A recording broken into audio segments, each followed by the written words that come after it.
हम चीजों को फिर से एक बार एक फ्लो में लेके इसको रिवाइज करते हैं और चलते हैं फिर आगे उसके बाद जब जरूरत पड़ेगी तो।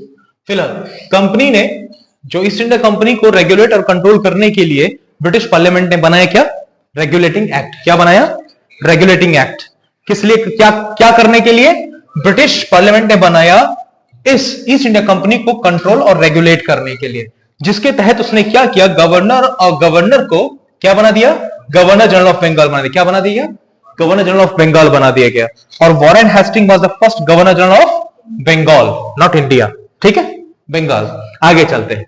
The act made governors of Bombay and Madras subordinate to, यानी इसके तहत, इस एक्ट के तहत क्या किया? गवर्नर ऑफ बॉम्बे और गवर्नर ऑफ मद्रास को किसके अधीन कर दिया? गवर्नर ऑफ बंगाल के अधीन कर दिया। फिर गवर्नर जनरल को कौन कौन सी पावर दे दी? रूल्स एंड रेगुलेशंस बनाने की पावर दे दी, जिसके तहत इन्हें ये अपनी शक्तियों का गलत इस्तेमाल ना करे, इसलिए उन पर नजर रखने के लिए 4 मेंबर्स की काउंसिल दे दी गई। किसे? गवर्नर जनरल को। साथ ही साथ नंबर ऑफ डायरेक्टर्स कितने थे? 4 फिक्स कर दिए गए कंपनी में नंबर ऑफ डायरेक्टर्स। और जो गवर्नर जनरल था वो किसके ऑर्डर्स फॉलो करता था? डायरेक्टर्स ऑफ द कंपनी के। ठीक है। रेवेन्यू पर नजर रखने का काम किसका था? कंपनी का। और कंपनी कौन? कोर्ट ऑफ डायरेक्टर्स, जो कि रेवेन्यू को रिपोर्ट करेंगे। और who were the governing body of the company, जो कि किसकी बॉडी थी? गवर्निंग बॉडी थी कंपनी के।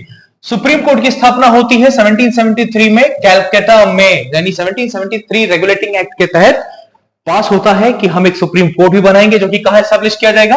कैलकाटा में।